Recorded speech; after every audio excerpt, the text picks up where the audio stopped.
Христос воскресе, дорогие братья и сестры! Вы смотрите очередной выпуск нашей программы «Беседы у камина». И я ее ведущий Александр Карманов. В данной программе архиепископ Сыктывкарский и Коми-Зырянский Петерим отвечает на ваши вопросы, которые вы задаете через международный интернет-проект «Батюшка онлайн». Итак, мы начинаем. Здравствуйте, владыка! Христос воскресе и воистину воскресе, дорогие братья и сестры! Боже вам всем благословения! По традиции хочу спросить, как ваши дела, какие новости у нас в епархии? У нас в епархии прекрасные новости. Это пришествие благодатного огня, который привез глава республики, будучи пилигримом в городе Иерусалиме. И вот этот благодатный огонь с кафедрального собора по существу проник во все уголки нашей необъятной республики Коми. Еще у нас прекрасное событие на исходе Светлой Седмицы, освящение храма в Изябоже препод нашей святой, праведной Ксении Блаженной. Я думаю, что это большое дело. Не так часто освящаются храмы нашей республики. Хотелось бы узнать у вас истину. В новостях недавно высвечивалось то, что одна женщина построила часовню, и ее, получается, ей поставили запрет ходить в церковь, молиться. И с чем это связано, и почему вот так вот вышло? Ну, к сожалению, благочестивая женщина, 73 года, Нина Михайловна Макарусь, город Печора, это не наша епархия. Да, действительно, у нее было благословение на строительство часовни частной, а еще предшественником моим, владыкой Пантелеймоном, ныне здравствующим. Вот он благословил даже письменно на обратной стороне фотографии примерной часовни, которую бы она хотела построить, фотографии Данила монастыря. И вот я лично был свидетелем этому. Так что это часовням надо быть по всей республике. Хорошо, если они в частной собственности, значит, нашим епархиям только меньше головоломки с содержанием. Потому как уже практика показывает за 21 год моей епископской деятельности служения, что когда в частных руках эти часовни, то они находятся и в порядке. Или ты можешь всегда адресовать к прилежному ведению. Что и, я думаю, приветствовал владыка Пантелеймон, когда благословлял на частной земле строить эту часовню. В частной собственности у нас единственное, что нету храмов по республике Коми, а часовни, пожалуйста.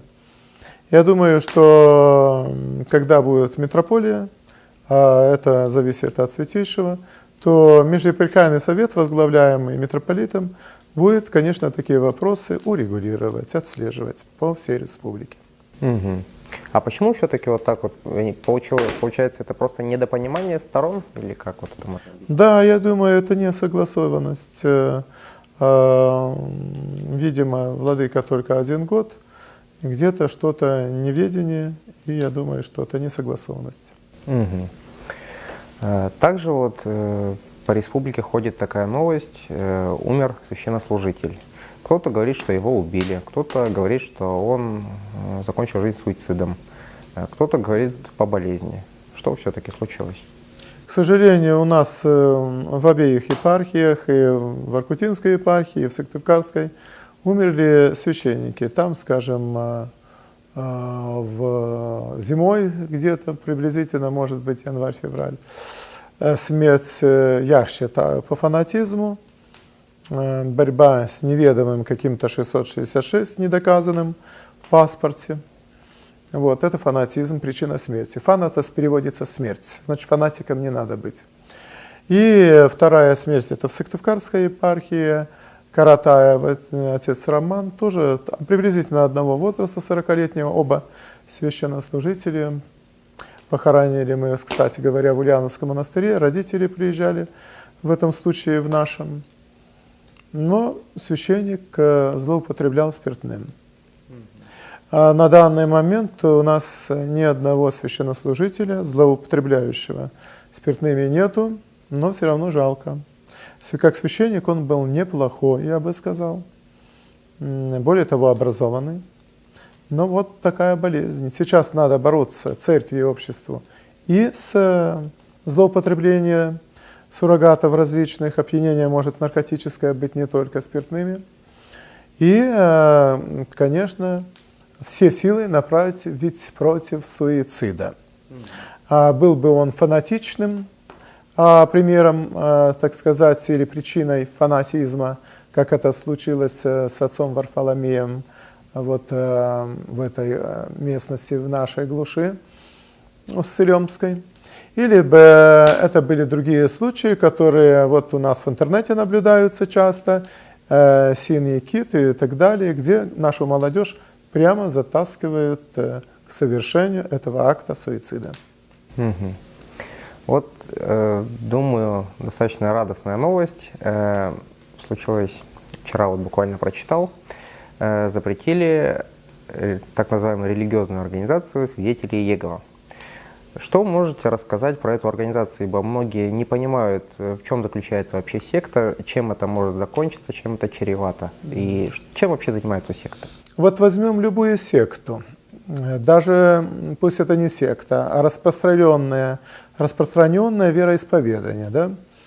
Если оно не дружит с здравомыслием, с человечностью, то что говорит о божественности этой деноминации, скажем, да? Секты или веры? Ну вот свидетели Иеговы – это нарушение элементарных человеческих норм поведения. Они говорят, что это религия. Вот нельзя медицинскую помощь оказать ближнему своему. Запрещается перелив крови у свидетелей Иеговых. Значит, родная мать или отец будет смотреть, как умирает ребенок. Элементарный перелив крови надо, ну, скажем, авария, потеря крови. И небезнадежное состояние, то есть вполне можно спасти ребенка. Будут смотреть и не дадут перелив крови, ни свою кровь, ни чужую, по религиозным убеждениям. Бесчеловечность? Бесчеловечность. Какая здесь может быть божественность? У свидетелей Иеговых не разрешается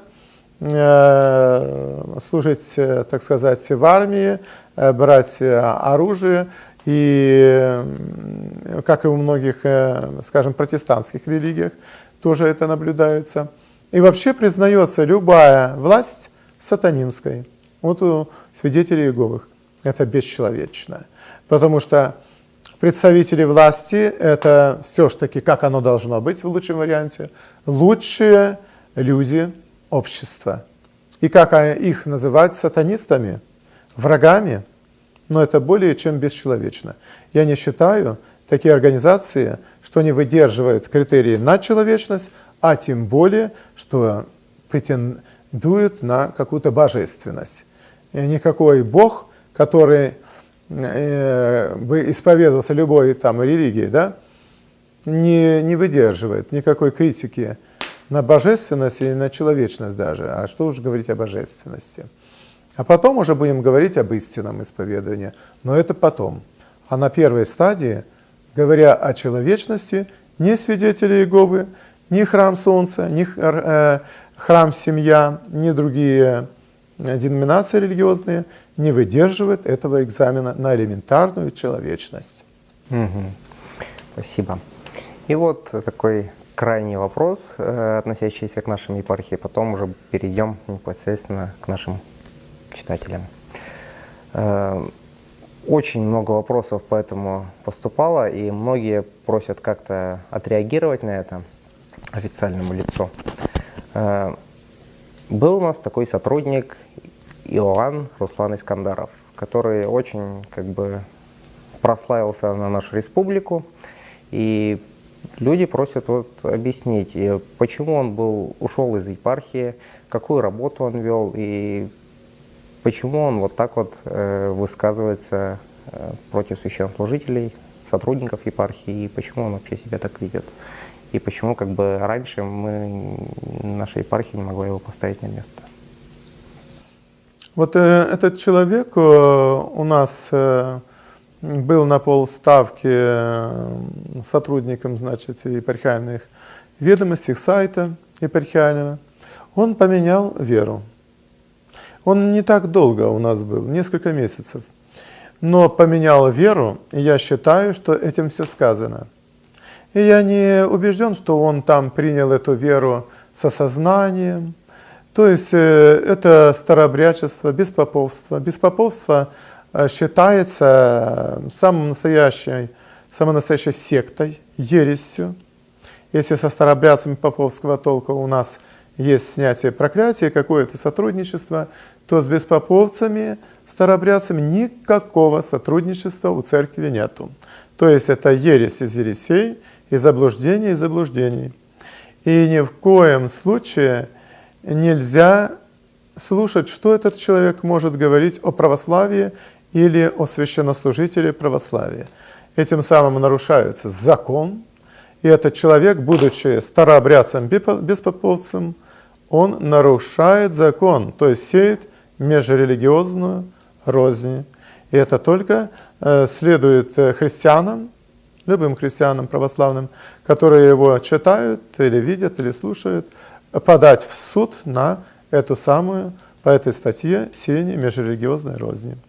Задает вопрос Николай. Здравствуйте, владыка. У меня такой вопрос. В детстве я по глупости давал Богу клятвы и обещания, которые для меня почти были невозможными, которые, безусловно, я не соблюдал. И что мне с этим делать? Как меня Бог простит или нет? Во-первых, это серьезное дело. Клятва Богу должна быть исполнима. И поэтому и святые отцы во множестве своем не советовали давать клятвы Богу. Потому как клятва дана, и она должна быть исполнена. Но коли этот человек молодой, и по молодости он должен действительно это серьезно покаяться в этом, никогда, и запомнить себе на всю жизнь, никогда невзвешенных, неразумных клятв Богу не давать. Бог вообще-то в них не нуждается. Но когда человек эту клятву дает, он должен либо исполнить, либо вообще не кощунствовать. Потому что неисполненная клятва, она к разряду кощунства относится. Бог нас не трогает, как говорится, и мы к Нему не должны приставать. И мы Его трогать не должны. То есть оставить эту тему в покое. Иначе вот человек не ходит в церковь, но Бог прощает. Но когда человек этот Бога задевает, начинает приставать, ультиматумы Богу ставить, то очень часто церковь наблюдает и запечатлела во многих документах, что такие люди бывают очень серьезно наказуемы Творцом нашим. А в чем заключается фраза «не произноси имя Бога всуе»? Это вот о чем я тоже говорил, что произносят имя понапрасну, всуе, то есть понапрасну, без всякого ведома, ради праздного может быть интересно, любопытство, вот, или просто издевательство, то дать ультиматум, если ты есть, дай мне там машину, вертолет или самолет, или там министром стать, а в голове-то коробочка не позволяет стать этим самым министром, но тем не менее, вот такие глупые приставания к Богу, они совершенно неразумные. Надо к Богу иметь именно почему страх Божий, чтобы, во-первых, не произносить понапрасну имя Божие. Сделаем такую небольшую разминку. Как Пасху у нас отпраздновали в епархии? У нас очень торжественно прошло пасхальное богослужение. Было около 2000 людей, и затем в течение дня более 15 тысяч прошло через кафедральный только собор.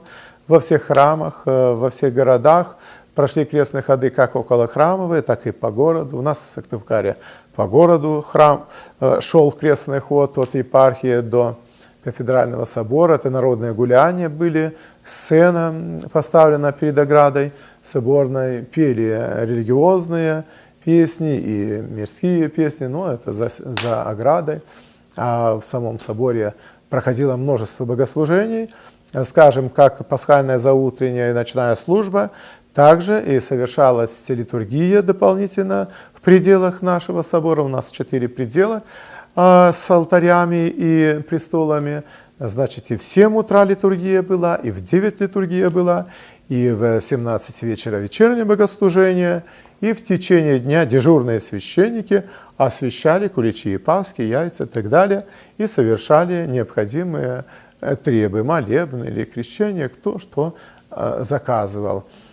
Каждый день совершались посещения мною лично священнослужителями всей Сыктывкарской епархии, скажем, больницы, в связи с трагедией в Удровском районе, где погиб водитель, и машина врезалась в автобус, и пострадало 40 человек, а я проведал 4-летнего мальчика в республиканской больнице после операции. Так же, как и священники в Удоре на местах проверяли, проведывали этих, и чем могли, помогали этим пострадавшим. Но я посещал также детские сады, вот сейчас еще намерен через 2 дня посетить исправительную колонию. И в епископском доме происходили утренники, по 3 утренника даже в день. Это по 5 детских садов, и молодежь присутствовала, учащиеся, и пожилые люди, концерты, викторины, и различные мероприятия. Посещал я Дом дружбы народов, где тоже ряд было различных и музыкальных, и литературных утренников. То есть постоянно, каждый день, иной раз даже 5 минут интервал на какой-то перерыв, а так ежедневно, как и, впрочем, на Страстную, очень занятый я был ежедневно, постоянно, но это труд радостный. Я думаю, что Пасха у нас удалась, она очень радостная, веселая, и несмотря на всю усталость, я все-таки полон оптимизма такого, жизнеутверждения, что, в общем, Пасха являет собою. Пасха – это и есть жизнеутверждение, жизнелюбие и приобщение к воскрешению Христу. То есть Христос воскрес, но не само по себе, это не отмирное, не отвлеченное какое-то событие, оно к нам прямое имеет отношение, что мы совоскреснем. Поэтому, слава Богу, потрудился сколько, как бы это ни было трудно, но это все к совоскрешению Христу жизнедавцу. Спасибо. А какие у вас творческие успехи? Какие новые стихи у вас появились? Может, зачитайте какой-нибудь? Самое главное, к Пасхе вышел новый сборник моих стихов «Хлад птица», и как бы говорится, и прошло все так. Хлад птица – это птица, которая летит, и снежиночки оставляют в день Пасхи. И у нас всю Светлую Седмицу снежиночки так и летали. Слава Богу, только не было пурги, ветра, и это позволило нам гуляние сделать во дворе кафедрального собора. Но это все-таки 140 стихов где-то примерно, а сейчас я готовлю еще 150 стихов к Святой Троице. Но теперь уже не рискую назвать так «Хлад птицы», а слово «холод», а хочу назвать где-то таким названием, скажем, «Солнце» или «Чаша в сиянии солнца». Что-нибудь такое солнечное, какое-нибудь название дать. А вы творческий человек, у вас очень много стихов написано. А есть стихи, которые просто, кажется, что лучше всех, что вы написали? Нет, я как-то не выбираю определенно. Я удивляюсь многим стихам и думаю, как меня Господь вразумил подобрать смыслы и слова, словосочетания. Я удивляюсь одному и другому красоте звучания, потому что если ты говоришь, например, о природе, о воде, о цветах, и буквально когда ты перечисляешь эти Божии творения, даже как бы запах идешь, ты говоришь там тюльпаны, розы, лилии, и все, и ты ощущаешь, да, или, например, там волна, вода, струя, журчит и так далее, и уже начинаешь ощущать воду, прохлада какая-то, радость, в гортани даже ощущение этой весенней свежести, радости такой, Божьего дара какого-то. Это стихотворчество, оно связано с мироощущением внутренним, благодатью Духа Святого каждого человека. Каждый человек поэт в душе. А мне Господь дал это выразить просто наружно, так сказать, 3 года назад, как я начал писать, и удивительно, что еще и принят в члены Союза писателей России. А много священнослужителей у вас в епархии пишут? Пишут около 10 человек, а некоторые пишут тайно.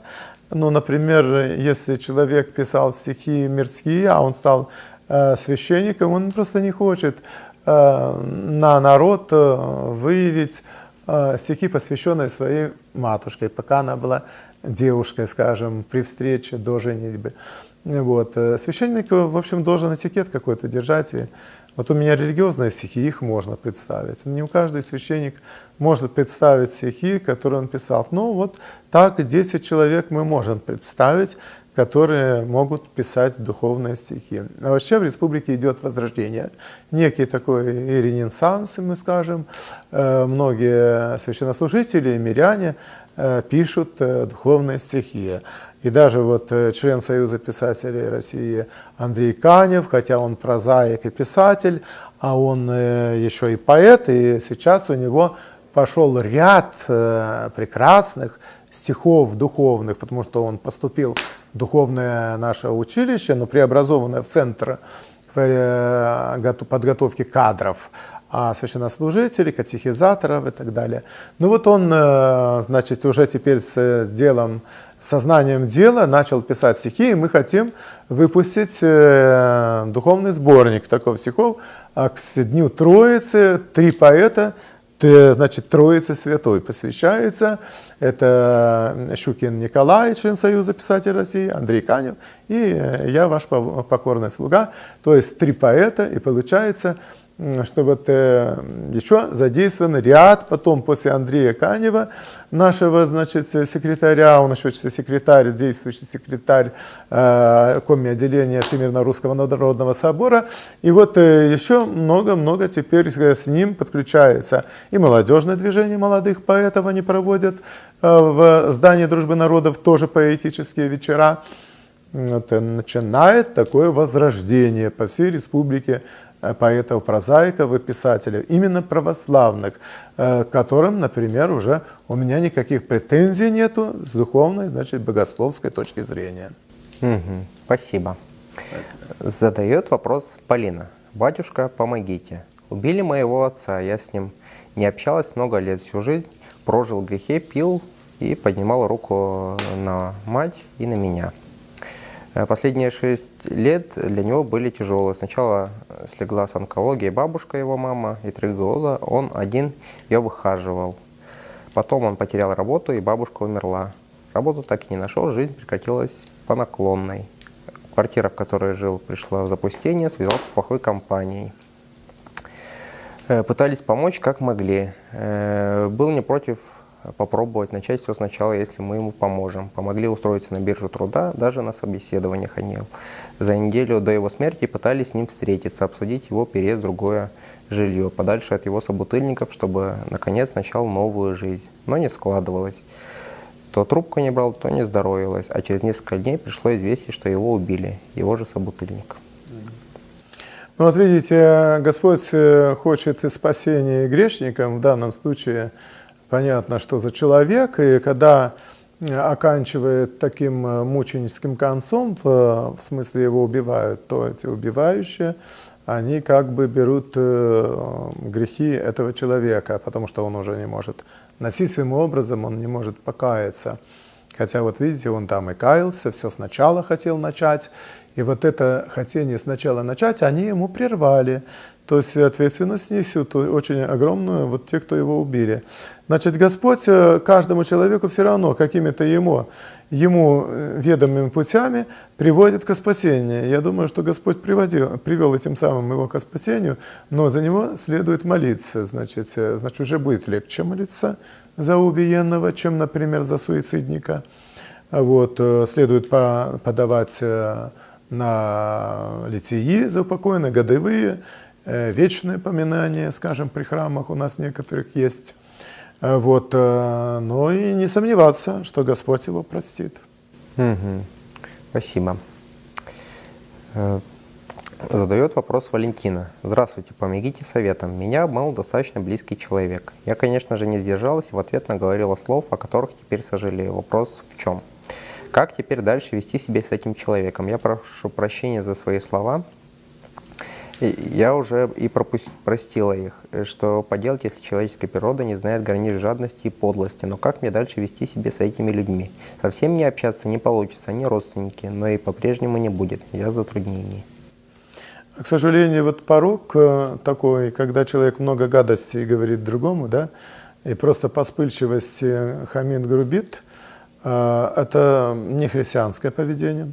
Но, к сожалению, оно встречается у христиан, поэтому надо сколько есть сил бороться, и сколько есть лет бороться, хоть до конца жизни, потому что это еще вообще склад характера человека, а он может генетически связан с таким же поведением у родителей, у братьев, сестер, то есть человек и в социуме таков. Особенно если в социуме и продолжает общаться, и другие так себя ведут грубо, да. Но уже хорошо то, что человек осознает, что он неправильно, в принципе, говорит, что там, где можно было просто здравомысленно, рассудительным путем рассудка сказать, что позвольте, мои дорогие родственники, мои дорогие друзья, но вы ведете себя очень нечестиво в том-то, в том-то и в том-то. Но никак не повышать голос, не превращать это в какой-то такой крик и так далее. То есть с этим надо бороться. Эта черта, она, конечно, уже характерной становится в человеке, уже пороком таким, закорененным, потому что от родителей и в социуме своих родственников, но надо из этого выходить. А путем чего? Именно вхождение в возраст Христов. За счет того, что мы принимаем в себя тело и кровь Христа, Христос ведь что, против кого кричал, орал или что он сделал? Нет, конечно. Он против стригущих его был безгласен, даже ответа не давал. А у нас, получается, нам слово, а мы 10 слов в ответ даем. То есть вот это и есть прийти в возраст Христов путем огромного усилия внутри себя. Ну и не только эта женщина там, или мужчина, а многие ко мне приходят, и у них вот искреннее покаяние есть, что они не хотят матюкаться, не хотят злословить, не хотят повышенным тоном говорить. Но он говорит, что я с собой сделаю? А вот и делать чаще, исповедоваться и входить в возраст Христов, изучать идеал поведения Христа. Для чего Христос очеловечился? Показать нам идеал. Потому что мы идеалу пророков уже не следовали, скажем, в лице Израиля. А вот Христос приходит, значит, уже в такое больное общество израильское, да, и показывает пример, именно сам Бог вочеловечился, когда уже пророки были избиваемы, все равно изъян находили в нем, очень при желании во всяком человеке можно найти изъян.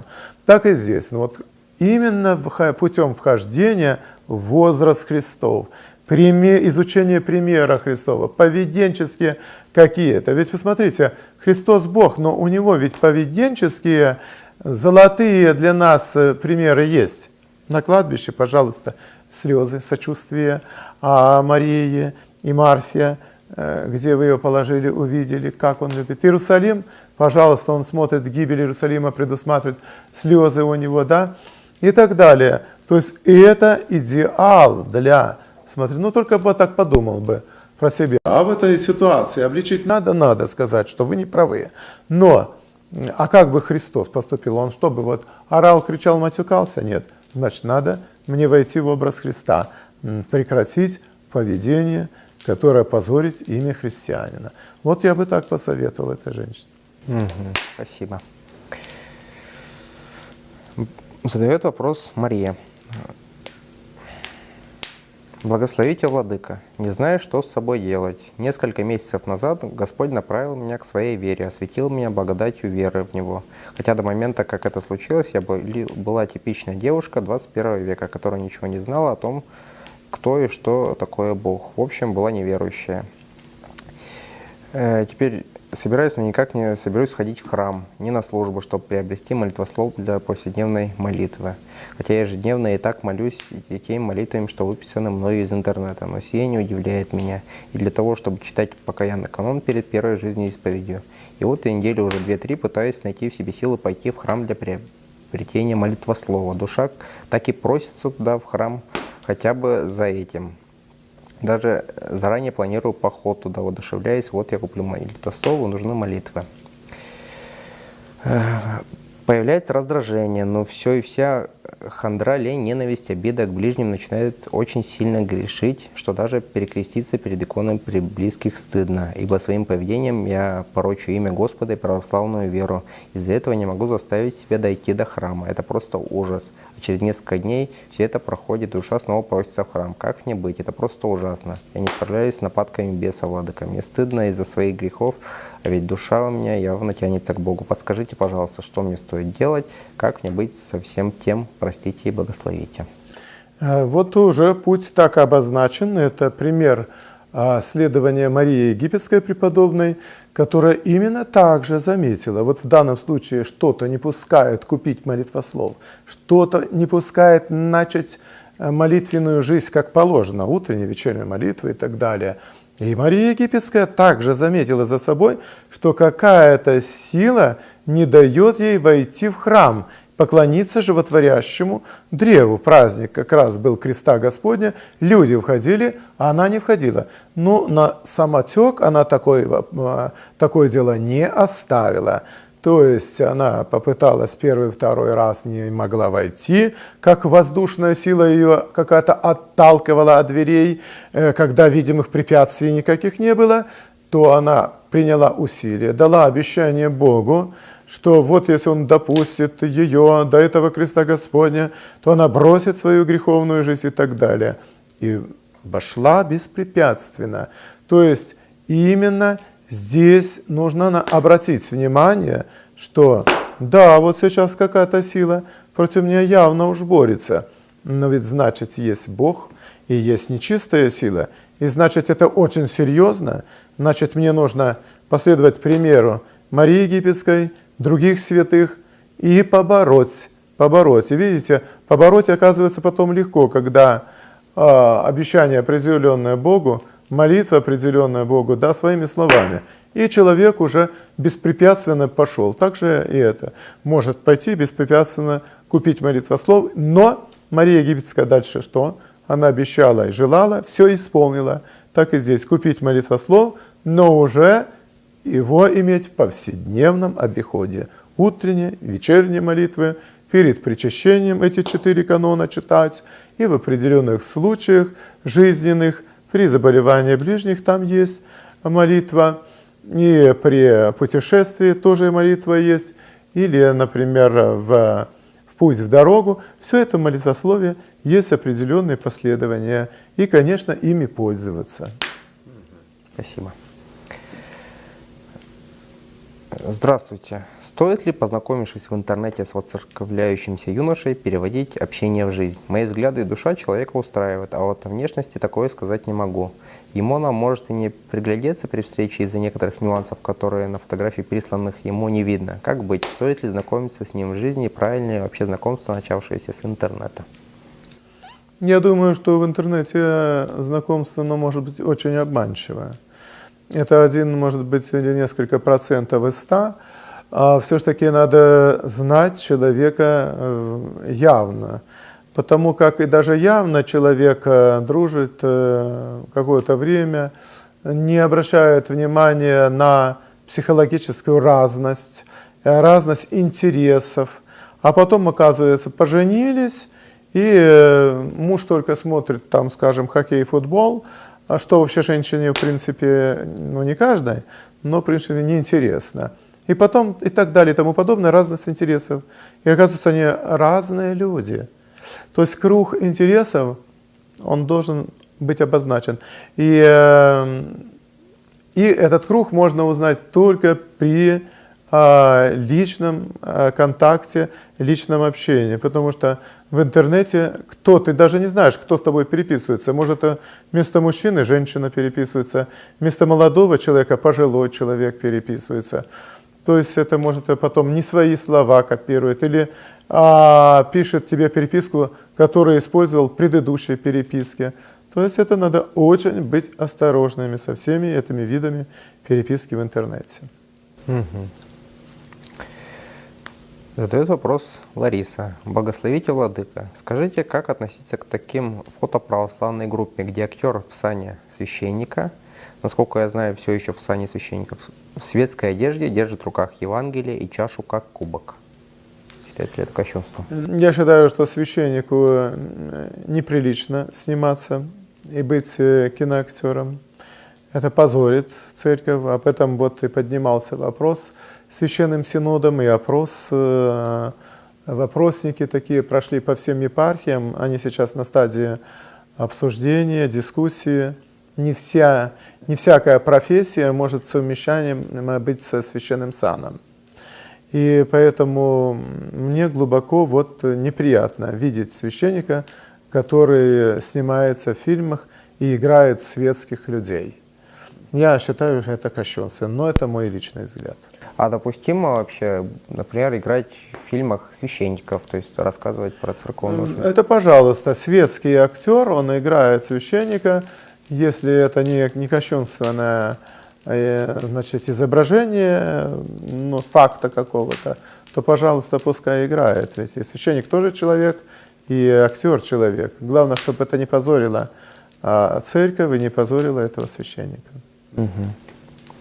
Задает вопрос Стефан. Владыка, с 3 лет я хочу стать священником. Дал обещание Богу, что посвятю этому свою жизнь, буду ему служить. Я бы хотел попросить у архиерея благословения на ношение подрясника. Мне он нужен не ради гордости и не для того, чтобы выделить себя от других людей, но для того, чтобы он мне помогал напоминать мне о моих грехах, о том, что я выбрал это решение посвятить себя Богу.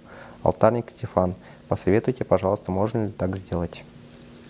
Право ношения подрясников у нас имеют далеко даже не все студенты. В некоторых семинариях ходят в костюмах, в таких, знаете, или косоворотках, или таким с галстучком, или таким белым воротничком, а в некоторых с подрясником. Поэтому это на усмотрение местного архиерея. Я не имею права давать благословение на подрясники в чужих епархиях. В нашей епархии это возможно, если есть рекомендация местного священника, если этот юноша приходит в храм и там прислуживает в алтаре, то это только по рапорту или прошению местного священника, но в рамках моей епархии. Задает вопрос Даниил. Добрый день, отче. Вот у меня вопрос. Как поступать, если тебя заставляют отречься от Христа, намучая тебя, истязая других людей, убивая их постоянно только ради того, чтобы отрекся только ты? Как поступать в этом случае? Но при всяком случае на глазах твоих кого-то мучат или тебя самому мучать, отрекаться от Христа категорически нельзя, если ты христианин. Но не могут быть никаких компромиссов. Задает вопрос Юлия. Добрый вечер. Скажите, пожалуйста, я очень согрешила, но тут же раскаялась в содеянном грехе, записала этот грех к себе, чтобы обязательно сказать на исповеди. А на душе возникает сомнение, что Бог тебя все равно накажет, не простит, чтобы в следующий раз так не делала. Но Господь же нас любит, написано в Евангелии, что нет такого греха, которого Бог бы не простил, кроме хулы на Духа Святого. Скажите, пожалуйста, Бог прощает, а это просто все смущение от лукавого. После исповеди про этот грех можно не думать, потому что он прощен? Спасибо, Господи, за ответ. Да. Мы читаем символ веры, перечисляем, во что мы верим, и коль мы перечисляем, во что мы и в кого мы верим, то в это надо свято и верить, и исповедовать. Так и здесь. Если мы верим, что исповедь, значит, которая перед священником, и священник имеет право прощать. И если он простил, то это ведь каноническое положение церкви, узаконенное, Богом установлено. И если мы в это не верим, то мы просто согрешаем этим. Вот как раз нельзя не верить, не доверять этому, а как раз вот полное доверие, полная вера, что прощает Господь твои грехи. Вот, и надо себя так и внушать, да? Так себя вести, этому верить. Не прощаются только те грехи, они не только даже не прощаются, которые повторяются, до которых человек никак не хочет. Вот. Но тоже есть положение такое, что человек не может не согрешать в дальнейшем. Например, вот словом. Там болтливый человек, Он не сразу может избавиться. Он сколько есть времени в его жизни, он будет каяться, может, до гробовой доски. Но он не может сразу, да. Но какие-то грехи решительно, бесповоротно человек должен прекратить. Задает вопрос Ирина. Добрый день, владыка. Я работаю акушеркой в родильном доме. Большую часть жизни принимала роды, вышла на пенсию. Мне 51 год. Пришла работать в кабинет гинеколога по состоянию здоровья, оперирована по поводу опухоли головного мозга. Теперь я не помогаю в рождении деток, а помогаю этим деткам не родиться. Я делаю фармакологические аборты, даю таблетки, прерывающие беременность. Поменять профессию не могу, город маленький, роддом один, работать надо. У меня 14-летняя дочь, как быть? Будет ли мне прощение? Спасибо. Дай Бог вразумления этой рабе Божией. Дело в том, что под расстрелом, даже под страхом расстрела, на аборты не соглашались в дни переворота, революции 17 года. И многие врачи, и многие медсестры ушли как раз поэтапно в ссылку, в тюрьмах, на расстрел, но аборты не делали. Значит, это отговорки все. Профессию надо срочно как-то переквалифицировать медицинскую, но от абортов отказаться однозначно.